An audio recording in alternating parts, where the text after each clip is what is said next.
Hi students, आज के video में आप सबका स्वागत है। आज हम 5.2 प्रश्नमाला समांतर श्रेणी में अध्याय 5 में पढ़ेंगे। इससे पहले वाले वीडियो में हमने 5.1 प्रश्नमाला को हल किया था, उससे संबंधित प्रश्न किए थे। उन प्रश्नों को, इस पॉइंट में आने वाले प्रश्नों को करने से पहले मैं इसमें जिन सूत्रों की हमें आवश्यकता पड़ेगी उन सूत्रों का एक बार फिर दोहरान करा रहा हूँ ताकि हमें याद हो जाए और जिनके आधार पर अपन सवाल कर सकें। तो इसमें सबसे पहला नंबर का सूत्र होगा हमारा, यदि किसी एपी का एक व्यापक रूप, एपी का व्यापक मान, एपी के एक व्यापक रूप में हम मान, जैसे एपी का पहला पद ए, अगला पद ए प्लस डी, तीसरा पद ए प्लस 2d, चौथा पद ए प्लस 3d, इस प्रकार से डॉट डॉट डॉट। हम किसी भी एपी का पहला पद ए और सार्वंतर डी हो तो इस सूत्र के अनुसार हम कितनवा भी पद ज्ञात कर सकते हैं। मान लीजिए कि एक प्रश्न में हमसे 100वां पद पूछा जाए तो एक व्यापक रूप में एक 100वां पद, एपी का 100वां पद लिखा जाए तो हम इसे लिख सकते हैं ए प्लस 99d। यदि हमको 1000वां पद ज्ञात करना हो तो एक व्यापक रूप में हम लिखेंगे ए प्लस 999d। इसी तरीके से हम कितनवा भी पद ज्ञात कर सकते हैं। मान लो आपको एक 800वां पद ज्ञात करना है तो इसे आप लिख सकोगे ए प्लस, अब 800वां पद है तो 800 में से एक कम कर लेंगे तो हम इसको लिख सकेंगे 799d। तो इस तरीके से हमसे जितनवा पद पूछा जाए डी को उससे एक कम संख्या से हम गुणा करके पैरतम पद को जोड़ देते हैं तो हमें उतनवा पद ज्ञात हो जाता है। तो इस बात को ध्यान में रखते हुए एक तो हमें दूसरे नंबर का जो इसमें सूत्र होगा वो हमारा है एपी का एनवा पद, या हम कह सकते हैं अंतिमवा पद। एक एपी का एनवा पद या अंतिमवे पद को हम एन से व्यक्त करेंगे या इसको टीएन से व्यक्त करेंगे या इसे हम एल से व्यक्त। तो हम 10वीं क्लास में एन या एल का ही प्रयोग करते हैं, टीएन का कहीं पर भी प्रयोग नहीं होगा।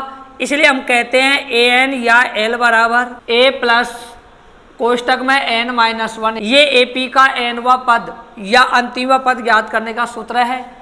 इस सूत्र से या एक व्यापक के इस सूत्र से इन दोनों में से किसी भी सूत्र के अनुसार इस पॉइंट के सभी प्रश्नों को हल किया जा सकेगा। तो हमको इस पॉइंट में ये दो सूत्र याद करने होंगे। एक तो एपी का व्यापक मान, एपी के व्यापक मान के अनुसार पहला पद ए होता है, दूसरा पद ए प्लस डी होता है, तीसरा पद ए प्लस 2d होता है, चौथा पद ए प्लस 3d होता है। ऐसे डॉट डॉट डॉट हम कितनवा भी पद ज्ञात कर सकते हैं। एक है एपी का एनवा पद या अंतिमवा पद। अंतिमवा एनवा पद को हम एन या एल से व्यक्त करेंगे। ये एन या एल बराबर होगा ए प्लस कोष्टक में n-1 इंटू डी। तो इन दो सूत्रों के अनुसार हम 5.2 प्रश्नावली के प्रश्नों को हल। अब मैं आपको एनवे पद के रूप में यदि हमें 4 स्थितियाँ होती हैं, उन 4 स्थितियों के अनुसार हम प्रश्नों को कैसे हल कर सकते हैं उनके बारे में समझा रहा हूँ। जैसे पहला टॉपिक, मैं एक एक्स्ट्रा प्रश्न ले रहा हूँ फिलहाल। मान लीजिए कोई प्रश्न जिसमें अपन को दिया हो एक एपी का पहला पद ए का मान लीजिए 3 है, सार्वंतर डी बराबर 5 है और एन बराबर 15 है, और हमसे कहा जाए कि इसका एनवा पद क्या होगा। ज्ञात करना हमको एनवा पद मतलब एन का मान। जब कभी भी यदि हमें एनवा पद, अब एनवा पद का मतलब है कि यहाँ एन बराबर जो हमें दिया है वही इसका अंतिमवा पद होगा। तो एन बराबर 15 है तो हम ये कह सकते हैं ये इसका 15वां पद है, और व्यापक रूप में हम 15वें पद को लिख सकते हैं ए प्लस 14d। ए और डी का मान हमें दिया गया है तो उसके अनुसार, या हम एक एनवा पद वाला सूत्र के अनुसार भी अपन ए प्लस n-1 इंटू डी सूत्र के अनुसार भी ज्ञात कर सकते हैं। तो यहाँ पर जैसे अपन को मान लो एनवा पद ज्ञात करना है तो ए एन बराबर, मान लीजिए मैंने सूत्र लिख दिया ए प्लस कोष्टक में n-1 इंटू, इसमें मैं इन सम्मानों को रख दूँ तो ए 15 बराबर ए का मान 3 प्लस एन की जगह 15-1 इंटू डी के स्थान पर 5।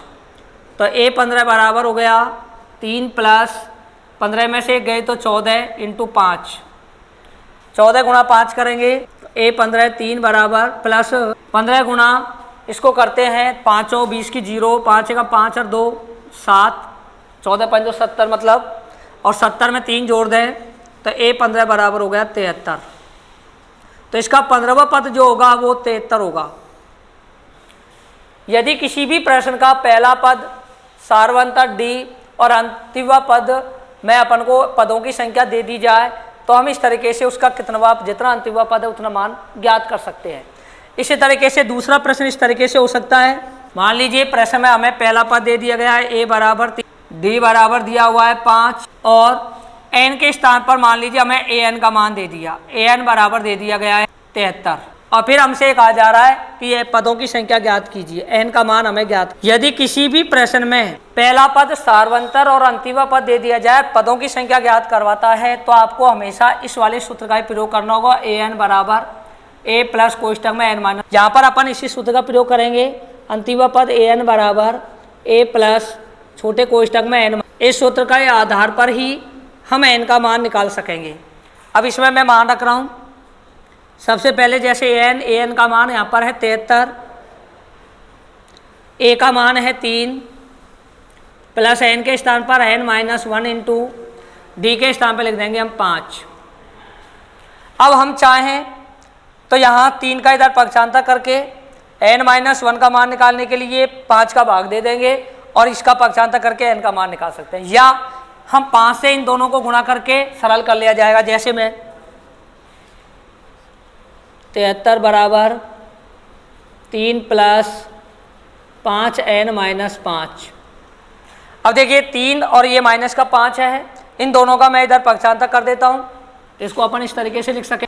5 और इसको इधर लेके आएंगे तो 73 माइनस 3 प्लस 5 बराबर 5 है। 73 में से 3 घटाएं 70 बचेंगे, 5 जोड़ेंगे तो 75 हो जाएगा ये।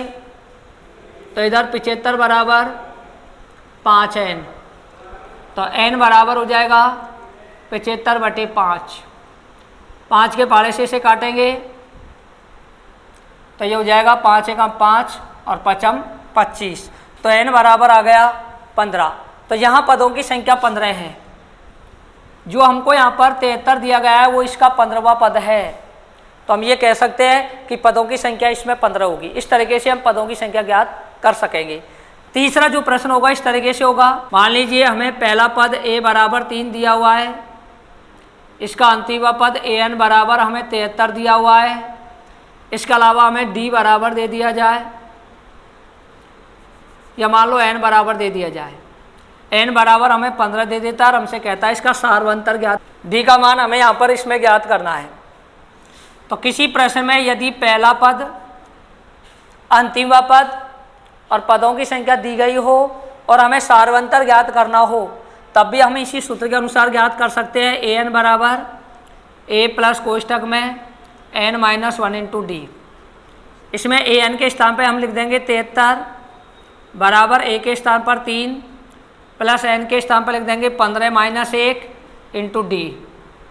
यहाँ से इसे हम सरल करेंगे, 3 का मैं इधर पक्षांतर कर देता हूँ, तो 73 माइनस 3 बराबर इधर बच जाएगा 14 और ये इंटू में डी। 73 में से 3 घटाएंगे तो यहाँ पर बचेगा 70, तो 70 बराबर हो जाएगा 14 डी। और यहाँ से हम डी का मान निकालें तो डी बराबर लिख देंगे 70/14। और यदि हम 70 में 14 का भाग देते हैं तो हमारा भाग 5वां जाता है, तो डी बराबर आ जाएगा 5। इस तरीके से हम यदि किसी समांतर श्रेणी का पहला पद दिया हो, अंतिम पद दिया गया हो, पदों की संख्या दी गई हो, तो हम सार्वंतर ज्ञात कर सकेंगे। ए एन बराबर ए प्लस कोष्टक में N minus 1 into D. A N की जगह 73 लिख देंगे, ए का मान रख देंगे, एन का मान रख देंगे, डी के स्थान पर डी रहने देंगे। उसके बाद हम इसमें को पक्षांतर कर लेंगे, तो पक्षांतर करने पर ये इधर आएगा माइनस का 73 माइनस 3 हो गया, इधर से 15 में से गया 14 डी हो गया, इधर हम घटाया 70 बराबर 14 डी। यहाँ पर डी का मान निकालेंगे तो 70 में 14 का भाग दे देंगे इस गुणांक का, तो यहाँ से डी का मान हमें प्राप्त हो चुका है। तो ये तीसरा तरीके का प्रश्न इस तरीके से होगा। इसके बाद एक आखिरी चौथा तरीके का और प्रश्न होता है। मान लीजिए किसी प्रश्न में हमें डी का मान दिया गया है 5, ए एन का मान दिया गया है 73, एन का मान दिया गया है 15 और हमसे कहा जाए इसका प्रथम पद ज्ञात। यदि किसी भी प्रश्न में सार्वंतर, अंतिम पद और पदों की संख्या दी हो और प्रथम पद ज्ञात करना हो, तब भी हम इसी एनवा पद वाले सूत्र के अनुसार आसानी से ज्ञात कर सकते हैं।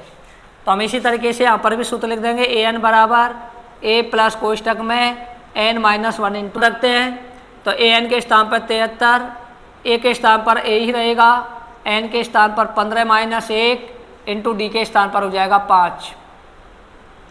तो यहाँ से 73 बराबर a प्लस यहाँ बचे 14 गुणा 5, तो 73 बराबर a प्लस 14 गुणा 5 करेंगे तो यहाँ पर हमारा आ जाएगा 14×5 70। जैसे हम चरों का हिसाब अचरों का हिसाब करेंगे तो 73 - 70 पक्षांतर हो गया बराबर a। तो यहाँ से 73 में के बचे 3, तो यहाँ a बराबर 3। अर्थात अपन कह सकते हैं कि इसका प्रथम पद a बराबर 3 होगा। तो ये मैंने आपको इस पॉइंट में आने वाले ये 4 तरीके के प्रश्न हैं। इस पॉइंट में सभी प्रश्न बस इन 4 तरीकों से संबंधित है। यदि ये हमें 4 प्रश्न समझ में आ जाते हैं तो हम 5.2 के हर प्रश्न को आसानी से, तो इस पॉइंट में प्रश्नों को हल करने के लिए हमें पहले 5-4 तरीके अच्छी तरह से क्लियर, पुनः एक बार दोबारा देख लें ताकि हमें आगे के प्रश्नों को समझने में दिक्कत नहीं हो। प्रश्नावली को ध्यान रखना, जैसे यदि किसी समांतर श्रेणी का पहला पद दिया हो, सार्वंतर दिया गया हो, पदों की संख्या दी गई हो और हमें अंतिम पद ज्ञात करना हो तो अंतिम पद an बराबर a प्लस कोष्ठक में n-1 इंटू डी, इस सूत्र में यहाँ से हम मान रखेंगे और सरल करने पर हमको इसका 15वां पद अंतिम पद ज्ञात हो जाएगा। दूसरे में पहला पद दिया गया है, सार्वंतर दिया गया है, अंतिम पद दिया गया है और पदों की संख्या ज्ञात करनी है। अब यहाँ पर हमको अंतिम पद का पता नहीं है, इसलिए व्यापक वाले सूत्र का इसमें प्रयोग नहीं कर सकते। यहाँ पर हमें nवां पद वाले सूत्र का प्रयोग करना होगा, an बराबर a प्लस कोष्ठक में n-1 इंटू डी। यहाँ से हम मान रखेंगे, a का मान रखा, an के स्थान पर an का मान रखेंगे, a के स्थान पर a का मान रखेंगे, d के स्थान पर d का मान रखेंगे। इसके बाद गुणा करके सरल कर लेंगे, पक्षांतर कर लेंगे तो हमें n का मान ज्ञात हो चुका है। इसी तरीके से तीसरे नंबर का में यदि पहला पद दिया गया हो, अंतिम पद दिया गया हो और पदों की संख्या दी गई हो और हमसे सार्वंतर निकलवाता है तो हमें इसी वाले सूत्र का फिर प्रयोग करके हम इसी तरीके से ज्ञात कर सकेंगे। an बराबर a प्लस कोष्ठक में n-1 इंटू डी। इसमें हम मान रखेंगे n के स्थान पर an का मान रखेंगे, n के स्थान पर n का मान रखेंगे, a के स्थान पर a का मान रखेंगे। इसे सरल करेंगे, सरल करने पर हमें d का मान प्राप्त हो जाएगा।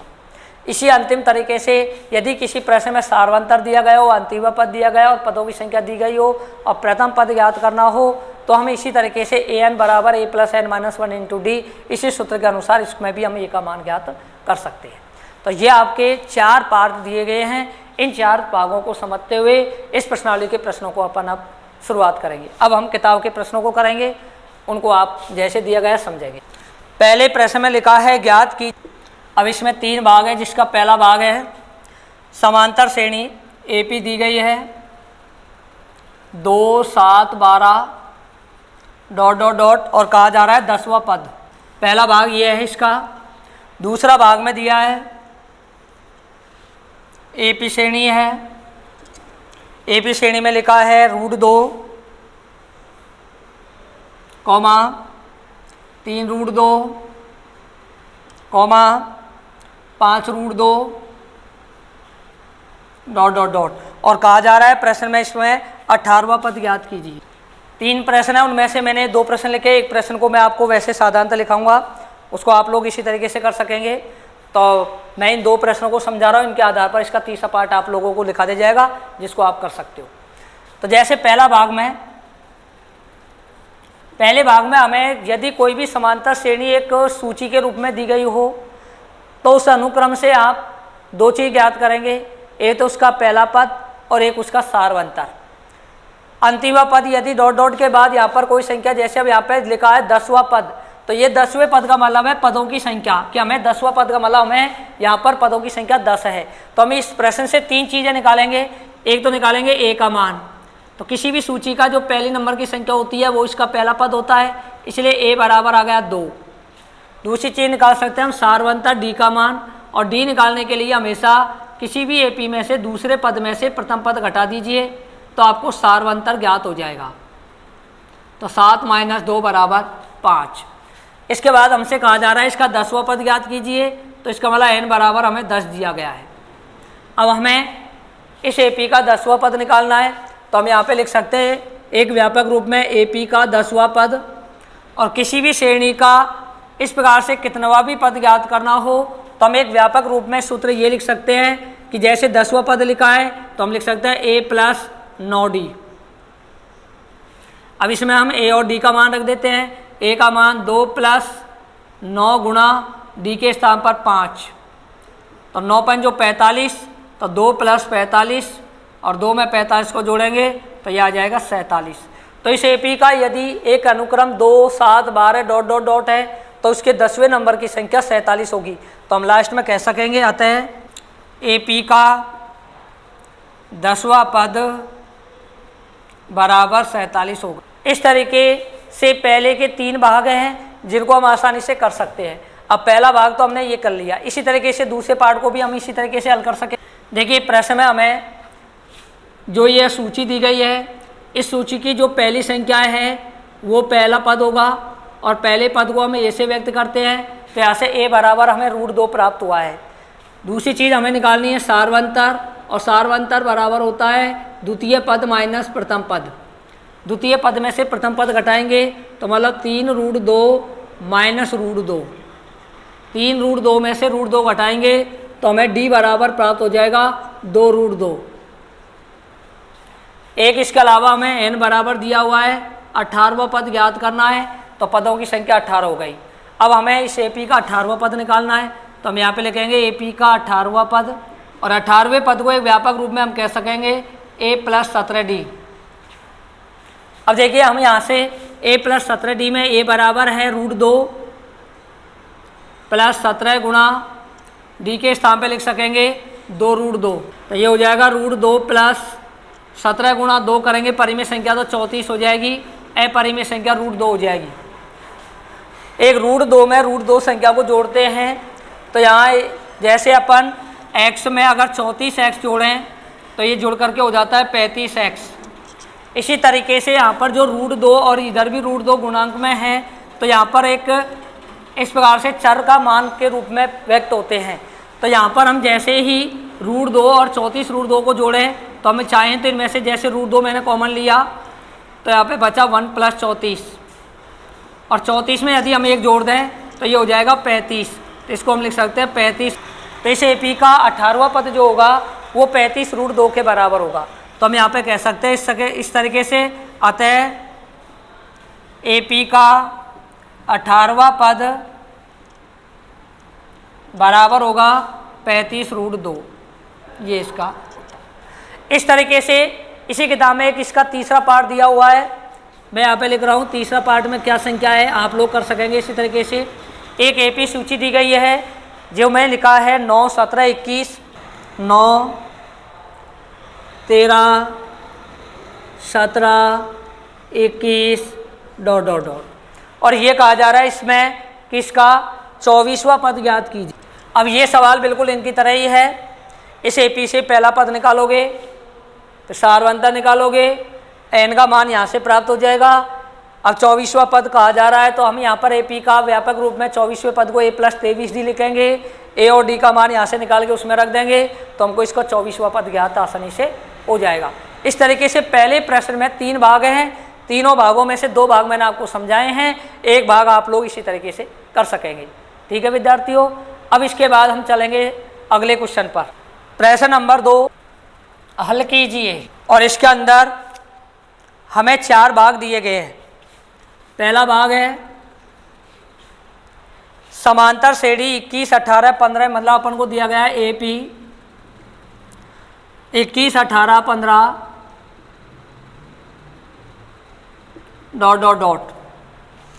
का कौन सा पद -81 है।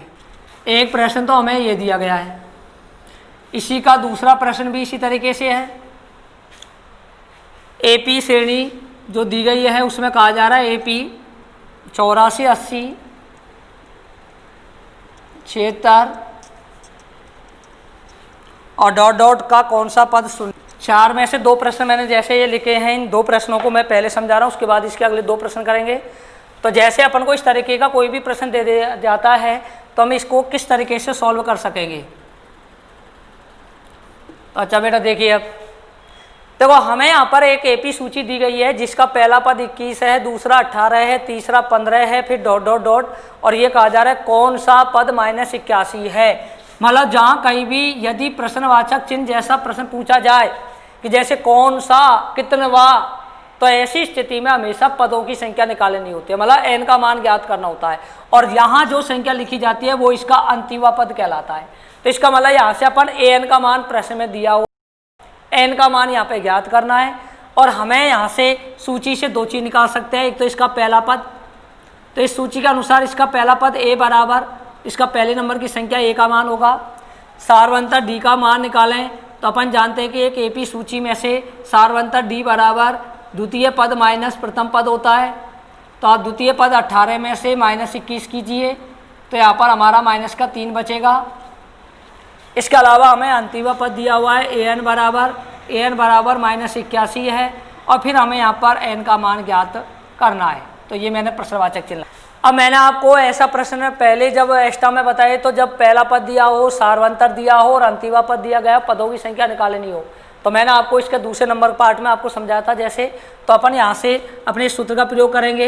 एक AP का nवां पद an बराबर होता है a प्लस कोष्ठक में n-1 इंटू, इस सूत्र में हम मान रखते हैं और मान रखने के पश्चात हम n का मान निकाल सकेंगे।